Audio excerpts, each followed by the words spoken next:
les conseillers des communes, ceux des secteurs et ceux des chefferies. Il faut des préalables. Est-ce que toutes les interrogations ont des réponses?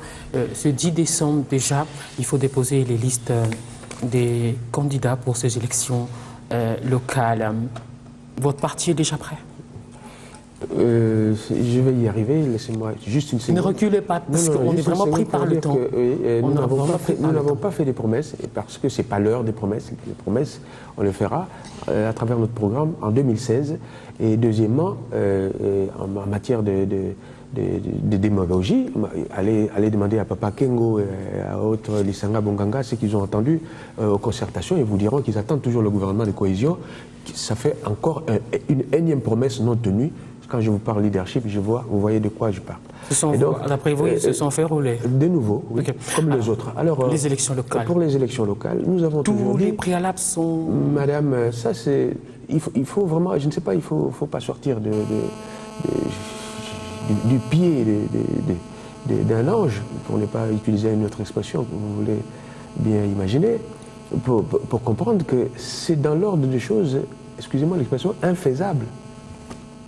Comment ça? Mais non, mais nous sommes à 1 mois et demi du dépôt des listes. Et les listes, c'est pour être éventuellement candidat dans les groupements et dans les communes, etc.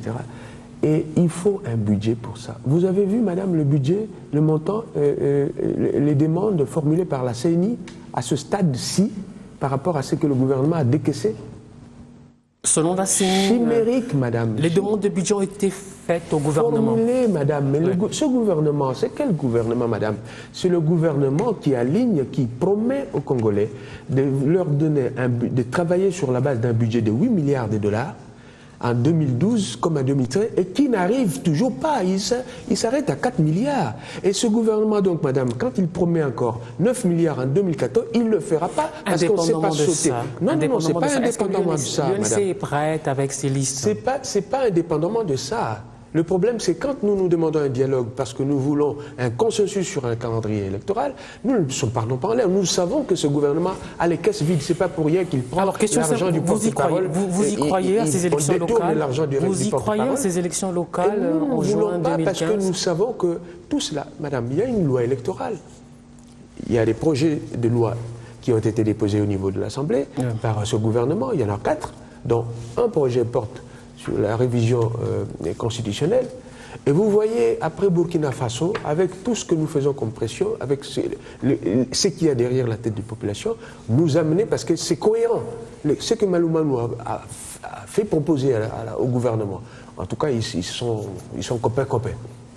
Le président de la République lance une idée, aux concertations, il faut absolument que les députés provinciaux soient élus au suffrage indirect. M. Malou prend la balle au bon et il amène ses idées et le gouvernement en fait des projets. Et donc, nous savons que tout ça est cohérent dans leur chef, dans l'intention de tripatouiller les élections et ça ne passera pas. Ça ne passera pas d'abord pour des raisons techniques que je viens de vous dire et des préalables techniques que la CENI elle-même a énuméré. Ça ne passera pas parce que l'opinion, il faut un consensus. Il n'y a que le camp majoritaire qui veut que les choses se passent comme ça. Il faut un dialogue pour pouvoir arriver à un glissement du calendrier. Non, pour arrêter un calendrier, madame, et respecter les échéances. Nous ne voulons pas de glissement.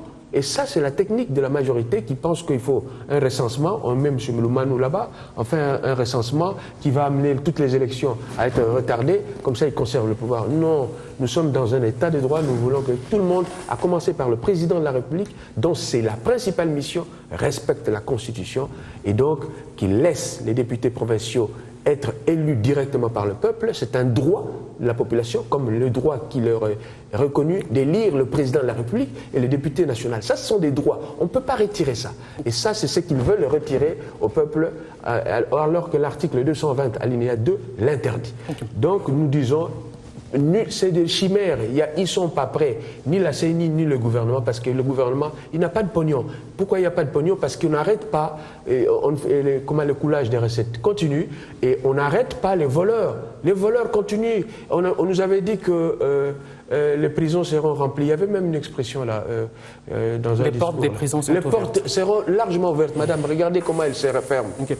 Monsieur Kambila, les élections locales, municipales et urbaines, on entend parler, le porte-parole de l'UNC, c'est une chimère. Ni la CENI ni le gouvernement sont prêts. Non, enfin, c'est pas une chimère. Maintenant, personne ne cherche à cacher que ce calendrier éprouve des difficultés et en éprouvera. Vous savez, vous ne pouvez pas être dans un pays comme le nôtre, suivre ce qui se passe et faire semblant. Qu'est-ce que je veux dire par là? Au moment où on pense à ces élections. Pour l'instant, la CENI, on est encore à déterminer les groupements. Oui, bien évidemment. Parce que quand vous êtes dans un pays grand comme le nôtre, avec les difficultés qui sont les nôtres, vous ne pouvez pas demander à un gouvernement d'être partout à la fois et de mettre les priorités partout à la fois. Il faut également la loi sur la répartition des sièges. Mais bien évidemment, il y a beaucoup de choses à faire et il faut les faire si nous voulons arriver à des bonnes élections. Ou alors...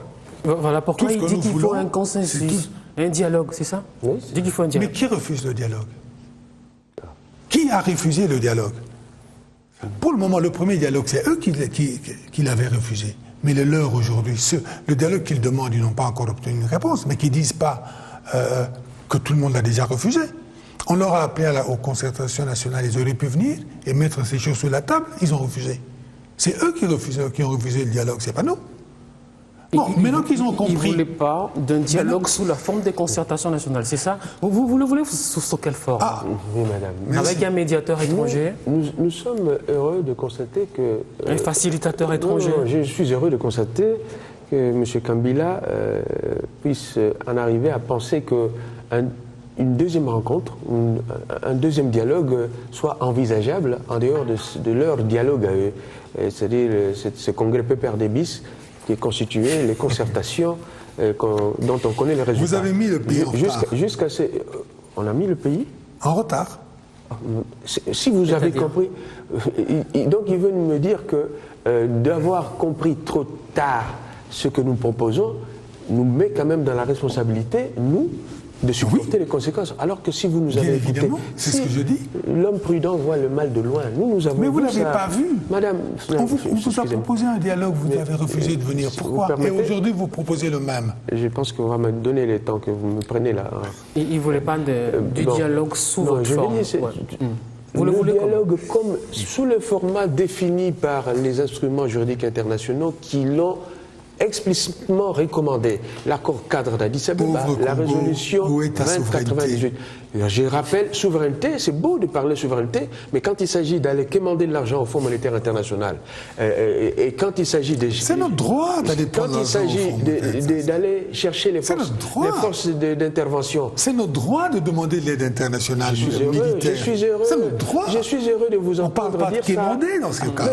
Mais vous avez compris, ne vous agitez pas. Je ne m'agite pas au débat. Vous m'interrompez sans cesse. Laissez-le terminer. Vous m'interrompez sans cesse. Et je veux dire ceci, que quand il s'agit, il parle de souveraineté, c'est beau, c'est un beau mot, mais quand il s'agit d'aller au Fonds monétaire international quémander de l'argent, il ne parle pas souveraineté. Quand il s'agit d'aller demander les appuis de la MONUSCO et tout ça, il ne parle pas souveraineté. Mais par contre, quand les mêmes qui ouvrent leur robinet de pognon viennent leur donner des conseils, ils n'en veulent pas.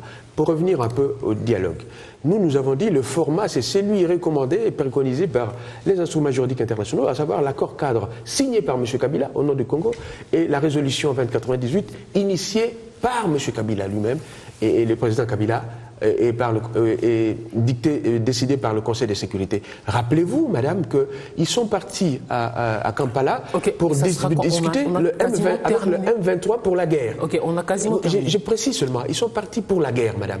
Mais qu'est-ce qu'ils sont revenus? Dans leur judiciaire, madame, il y avait la mauvaise gouvernance, il y avait la réconciliation. C'est que tous ceux qui nous ont aidés... Ça sera quoi le cahier des charges à ces dialogues? Mais nous disons, il nous faut un consensus. Il y a des amis, il y a une bonne partie partie de la population qui pense qu'on ne peut pas passer outre les élections qui ont eu lieu en 2011, qui ont été mal organisées. La CENI telle qu'elle est, actuellement, ne fait pas confiance à tout le monde, et donc il faut la refaire. Nous pensons que le calendrier électoral doit être un calendrier consensuel, et nous pensons également qu'il y a d'autres préalables, la libération des prisonniers politiques, et surtout qu'on ne touche pas à la Constitution. Le 19 septembre, le processus électoral tendant à l'élection du président de la République, le 19 septembre 2016, c'est-à-dire nous sommes à 21 mois des élections présidentielles, que personne n'y touche et qu'on respecte les calendriers, que M. Kabila laisse, se trouve un dauphin et qu'il ne soit pas toujours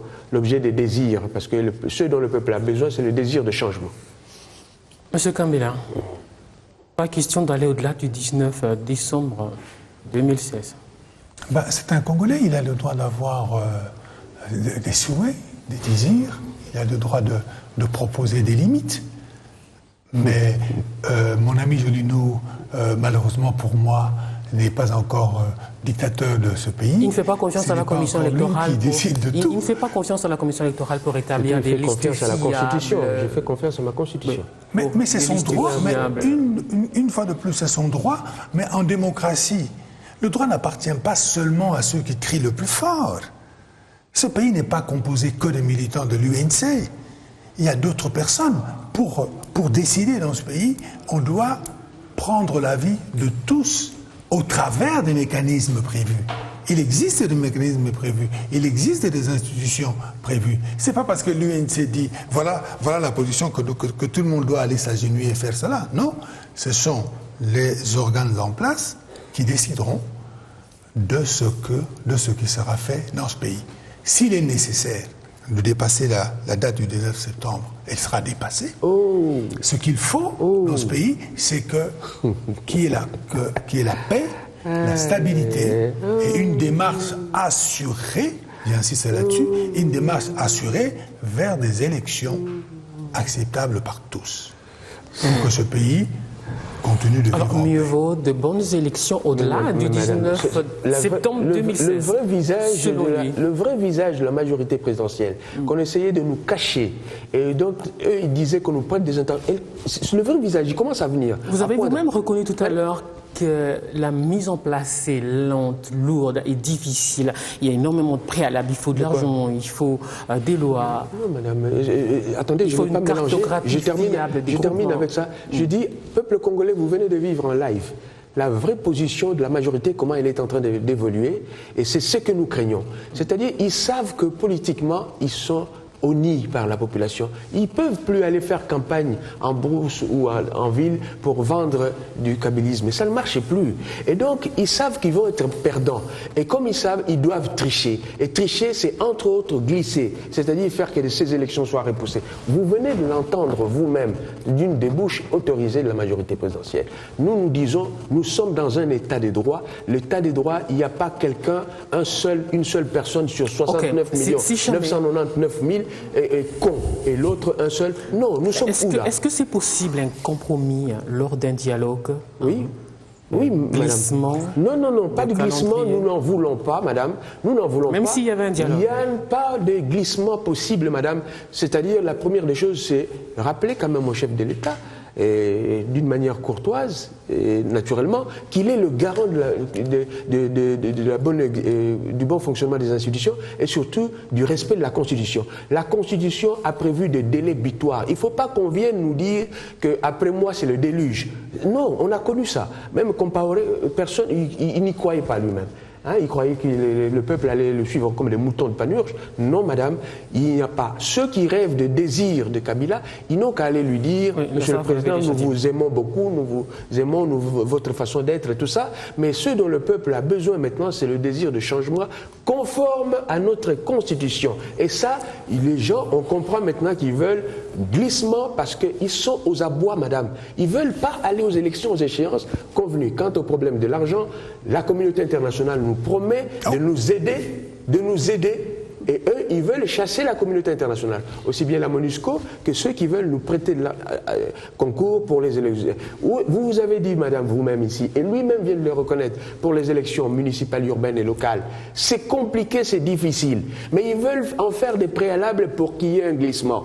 Allons aux élections provinciales qui déterminent la gouvernance des provinces, allons aux élections législatives qui déterminent le pouvoir exécutif de ce pays, et allons aux élections présidentielles aux échéances convenues. Okay. Madame, le peuple n'acceptera pas cette tricherie qui commence à habiter les gens de la majorité présidentielle et dont on vient d'entendre la démonstration aujourd'hui. À ceux qui en doutaient, vous venez de vivre vous-même en live cette intention-là. Vous l'avez dit et répété. On termine par Patrice Kitebi en 2 secondes, ministre délégué aux Finances, de nouveau tourmenté par une interpellation initiée par Jean-Lucien Boussa, député de l'opposition, transfuge du MLC, qui a créé son propre parti. Il est soupçonné d'avoir détourné 72 millions de dollars. Encore. On attend... Encore des soupçons. Ben, on attend des preuves. Ça ne suffit pas. Vous voyez comment ça fonctionne au Congo? Quelqu'un a des soupçons, il les annonce comme des faits. On attend de savoir exactement de quoi il en retourne. De quoi il en retourne. Juste une seconde, Monsieur Makelele. Oui, le pauvre Kitebi, parce qu'il sert de fusible maintenant. Il sert de fusible à tous les coups. L'argent, on détourne l'argent prévu dans le budget, parce qu'il n'y a que le peuple, à travers ses représentants, qui peut dire « j'ai mis 500 000 ici, je vous autorise à l'affecter ailleurs », quelles qu'en soient les modalités, et les modalités sont prévues dans la LOFIP, la loi relative aux finances publiques de notre pays, qui prévoit comment vous pouvez venir avec un collectif budgétaire, un projet de loi portant modification du budget que vous aviez initialement présenté au peuple.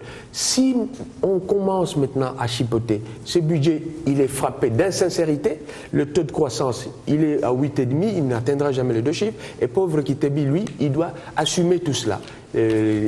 Alors que nous savons que ça vient d'ailleurs. Donc, madame, c'est un gouvernement qui claironne très haut des faits d'armes, des hauts faits d'armes, mais qu'en réalité, quand on scrute, et la Cour des comptes l'a fait, c'est un gouvernement, j'allais presque dire, je ne dirais pas des magouilleurs, mais c'est un gouvernement... Je peux vous emprunter un mot, oui? Du cosmétique. Ah, madame, je ne sais pas où est-ce que vous avez appris ça, mais c'est beau. C'est vraiment du cosmétique, parce que quand vous grattez, madame... Non, mais j'ai juste... C'est d'une interprété votre idée. Une mégestion, une mauvaise gouvernance comme on n'en a jamais connu. Jamais des dépassements, des créations de lignes budgétaires, et des comptes parallèles par où transite l'argent de Boukanga. J'ai juste donné un visage à votre image. L'argent qui sort de l'État ne va pas dans les caisses de l'État, mais dans des comptes gérés par l'AMP. On a terminé là. David Dieudonné Makelele, député au Parlement de Kinshasa, porte-parole de l'UNC, Jean-Pierre Kambila, conseiller à la présidence, communicateur de l'AMP. Merci beaucoup à tous les deux d'être passés dans ce débriefing qui se termine ici en rediffusion jeudi 8h30 et 12h sur Canal Sat au 141 seulement. À la semaine prochaine.